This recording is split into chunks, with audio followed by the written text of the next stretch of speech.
നിങ്ങൾക്കൊക്കെ അറിയുന്നത് പോലെ ഞാനൊരു സിനിമാക്കാരനാണ്. അതിനപ്പുറം ഒരു സഞ്ചാരി കൂടിയാണ്. ഈ ലോകത്ത് എവിടെയൊക്കെ ചുറ്റിത്തിരിഞ്ഞാലും തിരികെ നാട്ടിലേക്ക് വരുമ്പോ നമുക്കതൊരു കുളിരാണ്.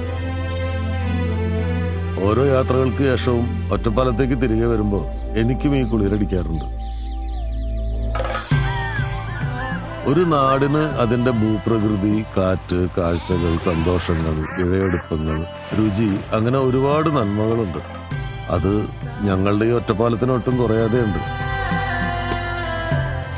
ഏത് നാട്ടിൽ ചെന്നാലും ആദ്യം നമ്മളെ ആകർഷിക്കുക അവിടുത്തെ രുചി വൈവിധ്യങ്ങളാണ്.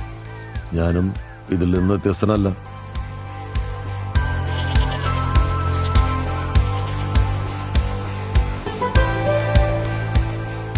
ഈ ഒറ്റപ്പാലത്ത് കൂടി രുചിയുടെ കാര്യം പറഞ്ഞ് കടന്നു പോകുമ്പോൾ ഓർമ്മയിൽ വരുന്നത് ഇന്ന് കേരളം മുഴുവൻ തരംഗമായ ഒരു രുചി വൈഭവത്തെ കുറിച്ചാണ്.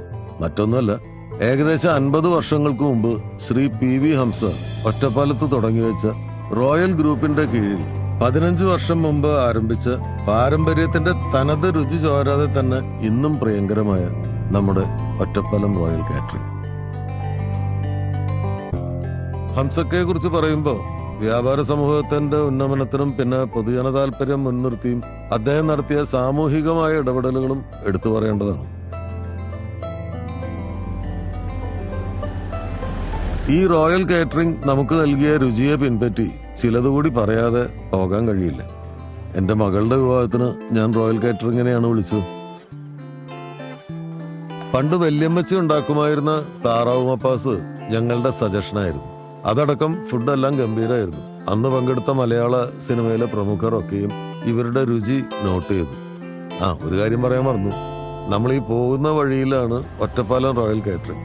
നമുക്കൊന്ന് അവിടെ കയറിയിട്ട് പോവാം.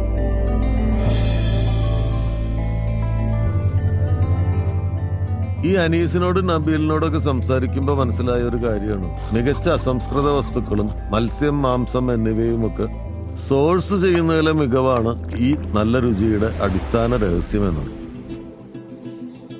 ആന്ധ്രാപ്രദേശിലെ ഗുണ്ടൂരിൽ നിന്നും വിളവെടുക്കുന്ന മുളക്, രാജസ്ഥാനിലെ കോട്ടയിൽ നിന്നുള്ള മല്ലി, ചിത്തോട് മഞ്ഞൾ, അങ്ങനെ എല്ലാം മികച്ച രീതിയിൽ ഇവരുടെ മികവിൽ മികച്ച അടുക്കളയിൽ എത്തുന്നു.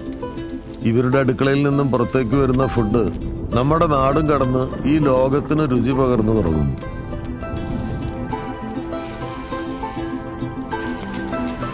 റോയൽ കാറ്ററിംഗിന്റെ വിദേശത്തെ ആദ്യ കാറ്ററിംഗ് ഇവന്റ് സ്വിറ്റ്സർലാൻഡിലാണ് നടന്നത്.